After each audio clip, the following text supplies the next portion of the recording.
Ricard. Le marché aux fleurs. Si l'amour pose des problèmes aux hommes et aux femmes, il en pose aussi aux plantes.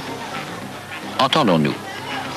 Il y a des plantes mâles et des plantes femelles, et bien plus encore, dans 80% des cas, des plantes hermaphrodites. Mais il n'y a pas de comportement sexuel de l'individu tout entier. Les plantes n'ayant pas de cerveau, elles ne s'aiment pas.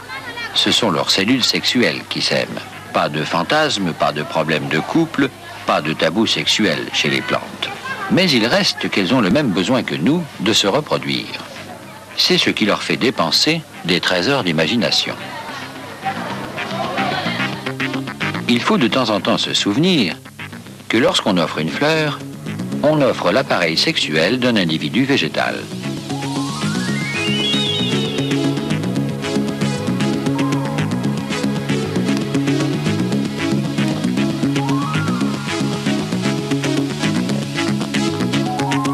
Huit fois sur 10, il présente donc, très rapprochés, des organes mâles et des organes femelles. Ce qui ne simplifie pas les choses, bien au contraire.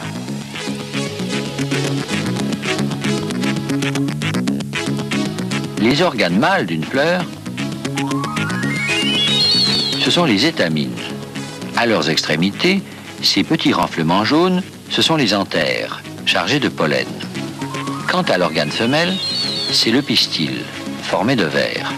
Le pollen est reçu sur une antenne qui surmonte les ovaires, c'est le stigmate.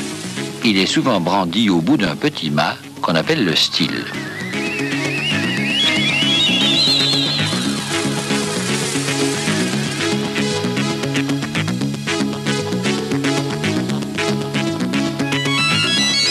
On croit communément, parce que les plantes ne sont pas douées de la locomotion, qu'elles sont immobiles, et que les fleurs en amour sont totalement passives, attendant bêtement que l'insecte fasse tout. C'est totalement faux. Les fleurs ont admis un principe. Aide-toi, l'insecte t'aidera. Et leurs organes sexuels ne sont pas du tout immobiles. Dans certains cas, ils sont même capables, au contact de l'insecte, de réagir d'une façon visible à l'œil nu.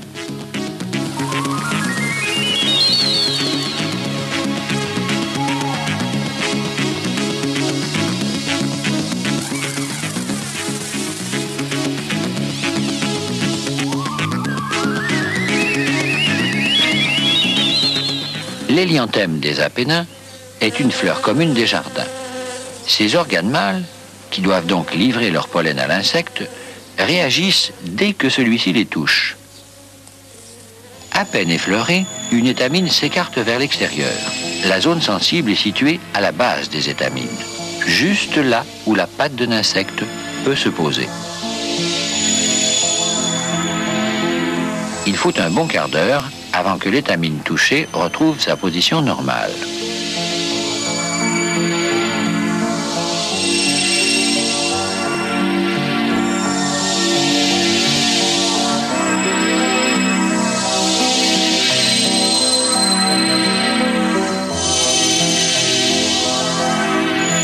Dans le cas de l'hélianthème, seule l'étamine touchée s'écarte.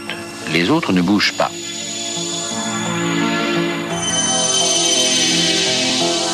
Ce que l'on constate, c'est que le bourdon ou l'abeille, en piétinant la fleur, déclenche contre son ventre une série de balayages de pollen. Il y a mieux. Le Sparmania, originaire d'Afrique, est doté lui aussi d'étamines sensibles.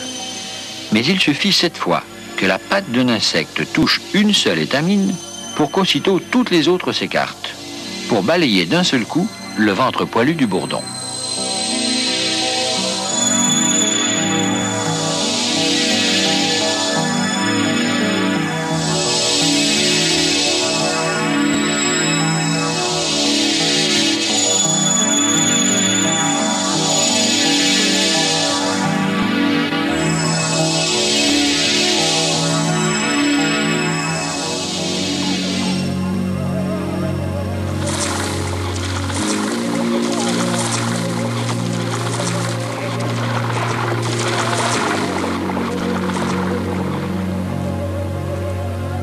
Mais il ne faudrait pas croire qu'en amour, chez les fleurs, les décisions soient du côté des mâles. Bien au contraire. Apparemment, c'est l'élément mâle, à savoir le grain de pollen, qui a eu l'initiative. Si c'est un pollen abonné au vent, il a pu franchir des montagnes, et même des mers, pour arriver sur un stigmate femelle. En fait, pas du tout. Il faut bien le dire, cette cellule mâle, emmenée par un insecte ou par le vent, a voyagé comme un vulgaire paquet, sans manifester la moindre velléité sexuelle apparente. Non seulement ce candidat à la paternité n'avait pas la moindre idée de sa destination, mais il a dormi tout le long du voyage. Des millions de ses congénères se sont perdus dans les cailloux, dans la mer ou ailleurs, sans avoir compris. Et lui-même ne comprend pas immédiatement ce qui lui arrive quand enfin il atterrit au bon endroit. Ici, par exemple, sur un chaton femelle de noisetier, qui a donc besoin d'être fécondé pour accoucher d'une noisette. Jusqu'au moment, nous y voilà, où du tréfonds des ovaires de cette femelle, qui vient de l'accueillir, lui parvient un signal.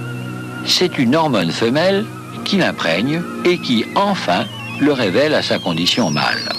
Alors, et alors seulement, ce pollen, jusqu'alors frappé de timidité congénitale, se découvre des ardeurs. Le voici qui produit un tube, qui s'allonge, qui va pénétrer l'ovaire, parvenir jusqu'à l'ovule et y féconder la cellule femelle qui lui en a donné l'ordre. La sexualité mâle est donc ici entièrement sous la dépendance de la sexualité femelle. Voici un document soviétique montrant le phénomène en réel, filmé au microscope et en accéléré. Un grain de pollen, sur ordre de l'organe femelle, où il vient de se poser, produit son tube. À l'intérieur de celui-ci, on suit la progression du gamète mâle, le spermatozoïde, qui est ainsi conduit jusqu'à l'ovule.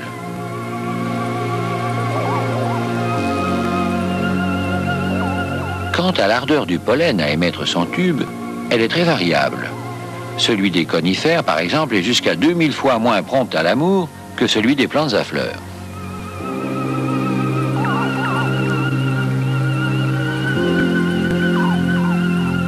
Et voici, pourquoi pas chez les plantes, le pollen transsexuel. C'est celui des jacinthes qu'on force l'hiver. Il lui arrive de changer de sexe en route et de donner une cellule femelle, parfaitement fécondable.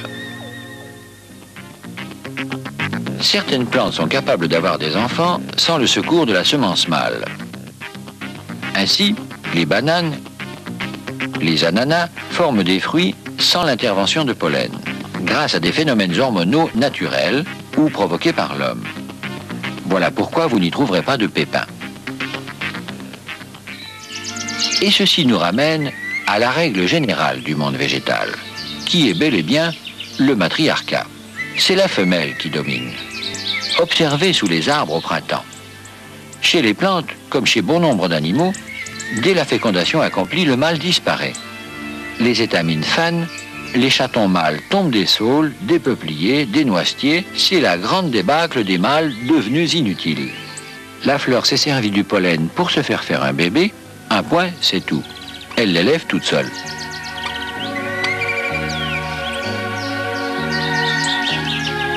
Mieux encore, vous pensez bien que le service postal du vent livre aveuglément n'importe quel pollen sur n'importe quel stigmate, y compris des pollens de plantes étrangères à la fleur. Un pollen de bouleau peut très bien arriver sur le stigmate femelle d'une tulipe, qui n'en a que faire, et y côtoyer un pollen de noisetier, lequel a déjà été bousculé par 2 pollens de saule et un pollen de bouton d'or, amené lui par un insecte d'ailleurs. Eh bien, dans ce cas, l'ovule de la tulipe ne se dérangera pas. Il laissera mourir ces étrangers. L'ovule d'une fleur ne stimule, par une hormone femelle, que le pollen qui a le mot de passe génétique, la serrure ne reconnaissant que sa clé. Mais si plusieurs grains de pollen de son espèce, qui sont donc des maris possibles, arrivent en même temps sur le stigmate, lequel va atteindre le premier la cellule femelle dans l'ovaire? Eh bien, comme aux courses de chevaux, on ne connaît le gagnant qu'à la dernière minute. Mais on a constaté que c'est la cellule femelle qui décide. En fait, elle stimule par des hormones le tube pollinique dont le code génétique lui paraît le meilleur. Autrement dit, elle choisit le père de son enfant. Mais voici des images très impressionnantes. L'organe femelle de cette fleur, le Mimulus cardinalis, réagit visiblement au toucher.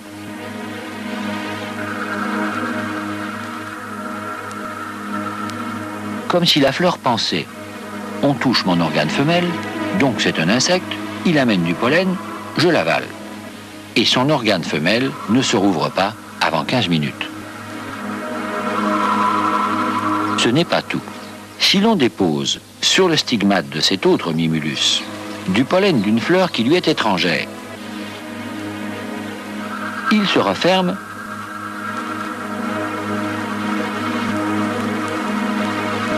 mais cette fois se rouvre aussitôt. Pollen étranger, refusé, comme un distributeur qui refuse une mauvaise carte de crédit. Maintenant, voici du pollen venant d'un autre mimulus, que la fleur veut. Cette fois, son stigmate reste fermé pendant un quart d'heure. La fleur a reconnu le pollen de son espèce.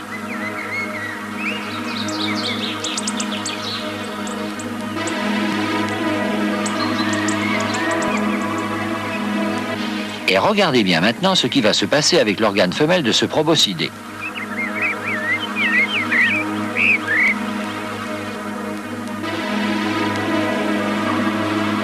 D'abord, on lui offre du bon pollen. Réaction normale de l'organe femelle qui le digère, pourrait-on dire, entre guillemets, pendant un quart d'heure.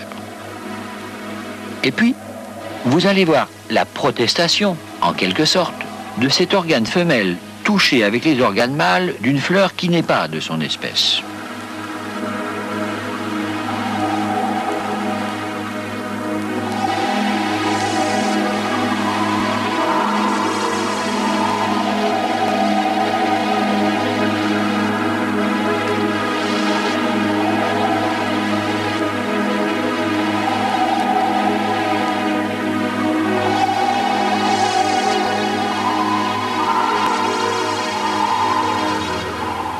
Mais malheureusement, très souvent, à cause de l'incertitude du vent, ou parce que l'insecte n'est pas venu, la fleur attend le grain de pollen en vain.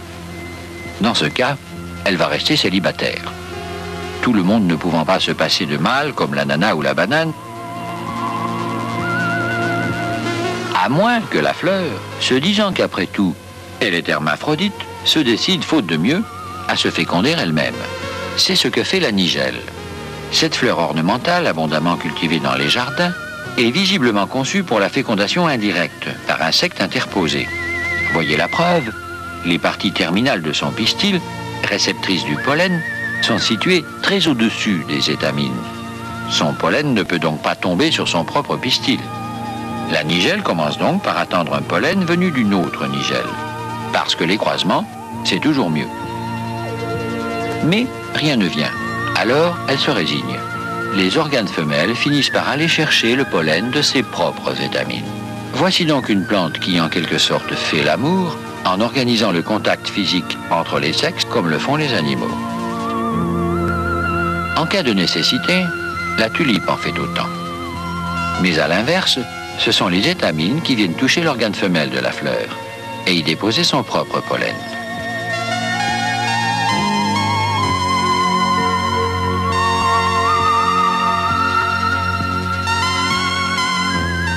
Quant au pissenlit, voici ce qu'il fait. Un pissenlit, c'est une composée, donc une réunion de petites fleurs tubulaires. Eh bien, sur chaque fleur tubulaire, le pollen est sur la tige et la partie femelle est en haut, sur le dessus de ces sortes de petits Y. Et vous voyez, plutôt que de rester célibataires, les petites fleurs du pissenlit font se recourber leurs organes femelles pour aller chercher, tant pis, leur propre semence mâle. Personne ne s'occupe de moi? Bon, alors...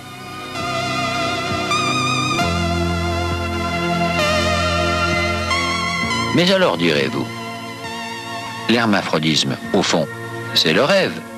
Pourquoi toutes les fleurs n'en font-elles pas autant? Eh bien, parce que c'est pire que l'inceste. C'est le mariage avec soi-même, avec tous les risques de la consanguinité. Et la nature n'y tient pas du tout. Elle fait tout pour l'éviter.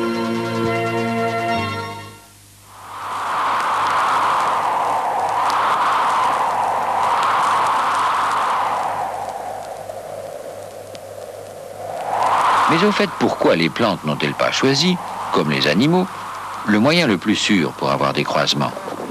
La séparation des sexes. C'est curieux, pourtant, 10% des plantes ont choisi cette voie animale. Ainsi, les saules. Monsieur d'un côté, madame de l'autre. Les peupliers. L'if. Le dattier, etc. Mais ces plantes n'ont pas été suivies par la majorité. Elles restent parmi les plus primitives.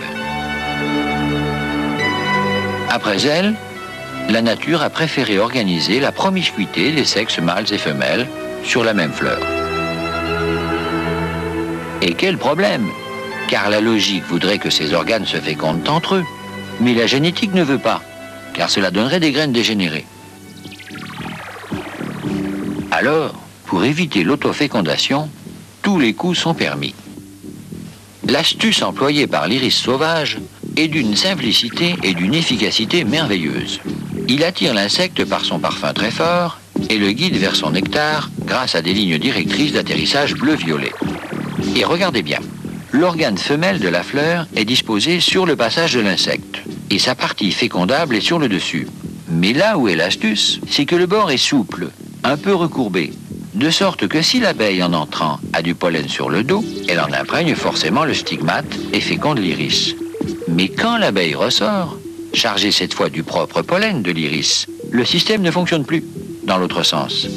Elle ne peut pas féconder l'iris avec lui-même.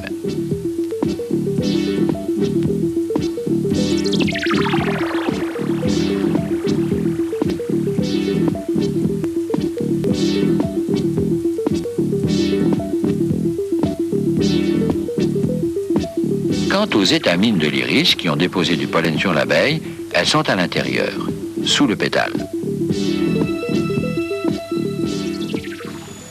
Mais voici ce à quoi il fallait penser pour éviter l'autofécondation. Séparer les sexes dans le temps. Vous allez voir maintenant, grâce à l'utilisation de l'accéléré, comment des fleurs se débrouillent pour éviter que leurs étamines ne fécondent leur propre pistil. En effet, ces organes mâles que sont les étamines et ces organes femelles que sont les pistils sont si rapprochés sur les fleurs hermaphrodites que l'insecte, en venant piétiner le tout, ne manquerait pas de provoquer une autofécondation. Pour éviter ça, le truc consiste, pour beaucoup de fleurs, à sortir soit les filles d'abord, les garçons plus tard, soit le contraire. Les images que vous voyez montrent en quelques secondes ce qui se passe généralement en 24 ou 48 heures. Cette fleur a choisi de faire sortir d'abord son organe femelle. Et puis, le lendemain, ses étamines, chargées de pollen. Maintenant, l'inverse, les garçons d'abord. Un érémurus, l'organe femelle, pas encore fécondable, se courbe vers l'arrière pendant que les mâles se redressent et que le pollen mûrit. Le lendemain seulement, c'est le tour de l'organe femelle. Il se place en position de pollinisation.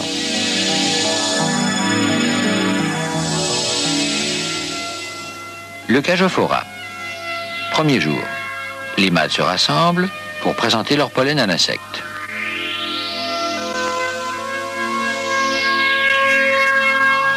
Deuxième jour. Disciplinés, ils s'écartent pour laisser surgir l'organe femelle. L'accélération du cinéma permet d'assister, dans la fleur de Ruta, à un curieux ballet des étamines. On dirait qu'elles jouent aux quilles. Elles se dressent chacune à leur tour, se heurtent en libérant leurs semences mâles, puis s'écartent.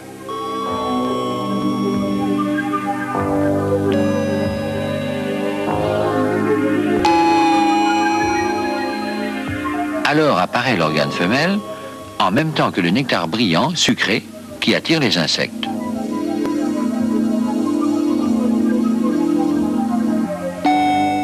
Tout ceci dure en réalité 4 jours.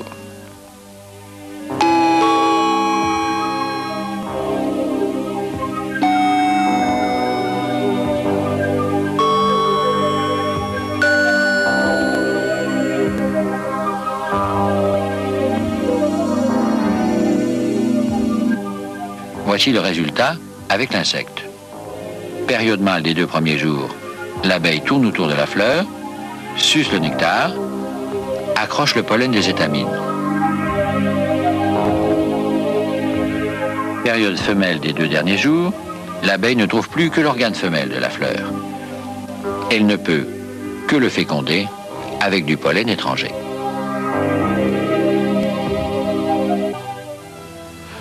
Finalement, de tout cela, on retire une impression de grande indécision. D'une part, la nature fait une règle générale de l'hermaphrodisme, en rapprochant dans la fleur les organes des 2 sexes, et en même temps, elle s'ingénie à éviter l'issue normale de cette stratégie, la fécondation de la fleur par elle-même, qu'elle semble condamner, mais sans l'interdire strictement. Que deviendrait la fleur, en effet, sans cet ultime recours? Dès lors qu'elle est immobile, elle serait impitoyablement condamnée au célibat. La promiscuité des sexes, qui est de règle chez les fleurs, compense donc l'inaptitude à voyager à la rencontre d'un partenaire.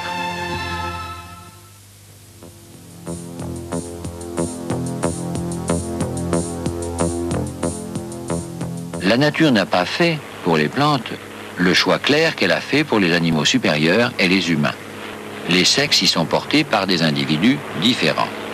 Ce qui n'est pas forcément beaucoup mieux, car cela oblige les 10 individus à dépenser une énergie considérable pour trouver leur moitié afin de reconstituer l'unité perdue.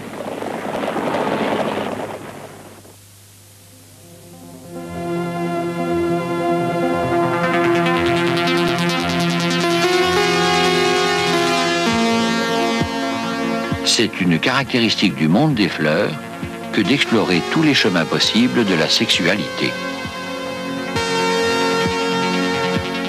Finalement, même sans cerveau, sans fantasme, sans tabou, le monde des plantes a au moins autant de problèmes sexuels que celui des hommes.